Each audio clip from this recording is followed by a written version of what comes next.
Singamaphoyisa akwaZulu Natal sithathe lesinqumo sokuthi sihlanganise abezindaba sizokwazisa umphakathi ngesimo sokuphepha kwawo nomphakathi wonke kanjalo nesimo sokuzilungiselela kwethu njengamaphoyisa for usuku lomhla ka-30 June 2026.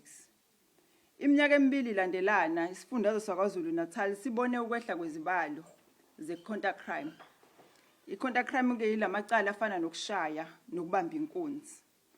Amacala okuzama ukubulala ehlile kakhulu ngo6%, amacala okubulala ehlile ngo14%, namanye amacala ehlile kanjalo namacala ocansi. Imikhankaso yamaphoyisa yokuvala izindawo zokucima ukoma ezingekho emthethweni zibukeka zikhipha izithelo ezinhle njengoba amacala okushaya ngenhloso nokulimaza ehle ngama% amabili. Kanti inanda isabonakala izidleke samacala ocansi kodwa noma kunjalo sibone ukwehla kwalamacala esifundazweni kusinikeza umfutho thina njengamaphoyisa.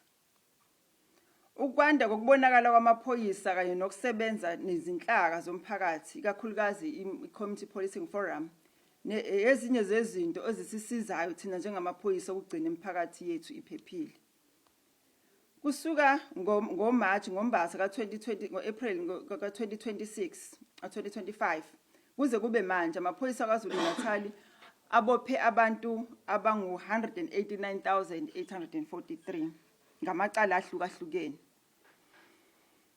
Angaphezudlwana nje kuka 55,000 kulawo macala amacala lawo sithe awe-contact crime lamacala afana nokushaya la umuntu khona ethinta omunye mangabe enza lelo cala. Ngesikhathi esifanayo amacala amaphoyisa athole izibhamu ezingu 4,542 kanye nezinhlamvu eziwu 77,290.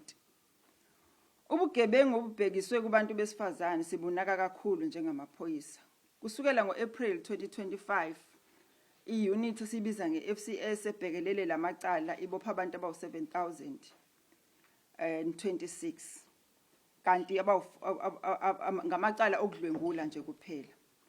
Uphenyo olunzulu nokuthula kobufakazi enkantolo ikona okwenza ukuthi sibone abantu abawu 4,499 bebhadla ejele and abawu 109 babo bathole okudilika jele ngamacala FCS. Yize noma amaphoyisa ekwazile ukusebenza ngempumelelo bezikhona izingqinamba.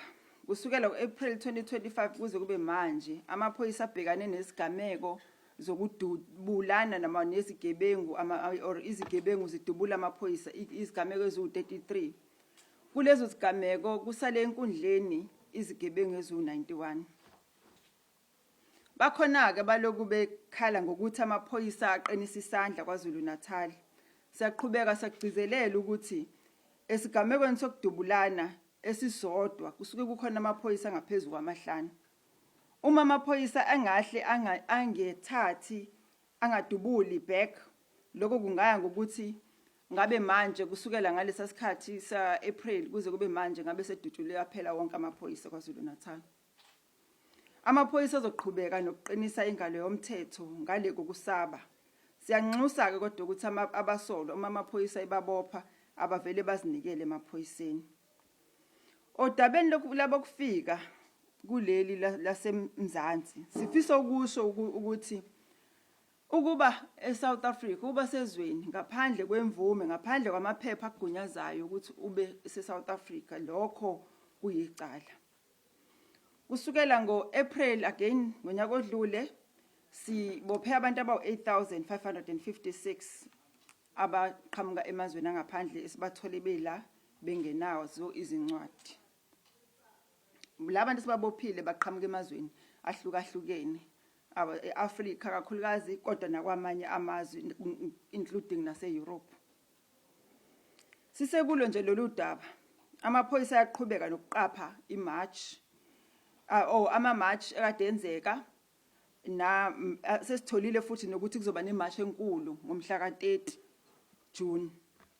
Amaphoyisa lokho esiqaphile ke lesisimo sezimashi kanti kuyathokozisa ukuthi izigigaba zobugebengu esabekiwe nokho nje zehlile. Sesizwile ukuthi kunamalunga futhi omphakathi asesha abantu bafuna omazisi befuna ukubathola ukuthi abakuphi. Sigcizelela ukuthi lokho akuvumelekile umsebenzi wamaphoyisa ukuthi ubheke ukuthi umuntu wakuphi, lekelelana nawo wonke ama-law enforcement agencies.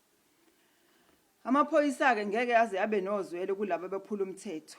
Kungumsebenzi wethu njengamaphoyisa ukuthi sifundise umphakathi ukuthi yini kufanele ukuthi yenzeke, yini engafanele ukuthi yenzeke.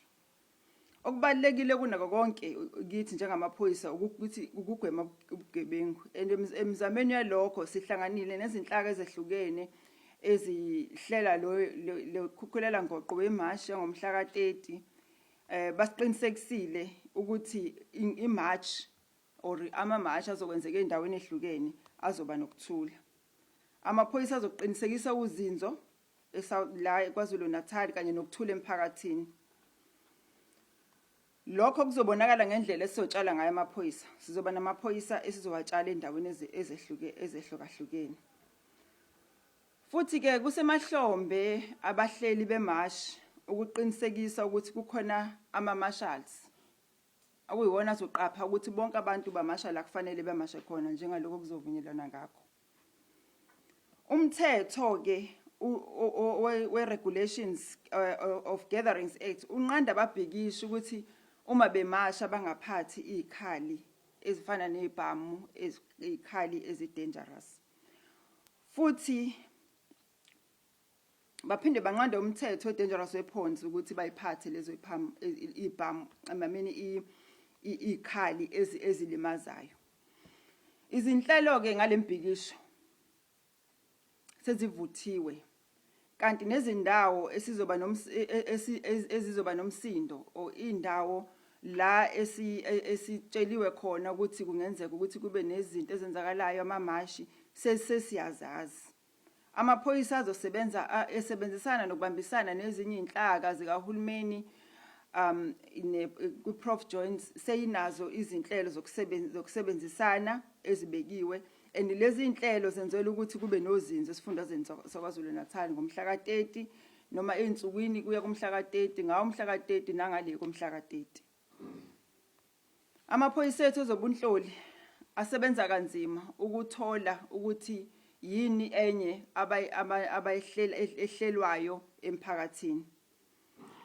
Iplan yethu izohambisana nalokho okuzotholwa inhloli zethu. Amaphoyisa ke acela abahleli bemashi uma kuyinto ekhona ngempela ukuba baxhumane nabomthetho ukuze kuzoba nokuhleleka. Amaphoyisa ngeke abekezelele izinxushunxushu kanye nobuxhwanguxhwangu kumamashi kanti abenza njalo bazothathelwa izinyathelo ezinqala. Labo futhi abazosabisa amanye amalungu omphakathi ukuthi amasha ngenkani noma bengafuni ukumasha nabo futhi sizobathathela izinyathelo.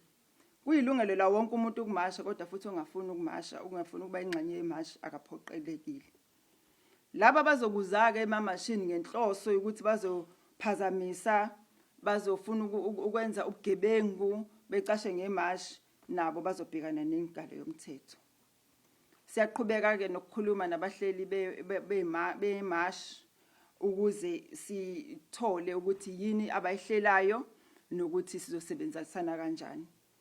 Ngiyabonga.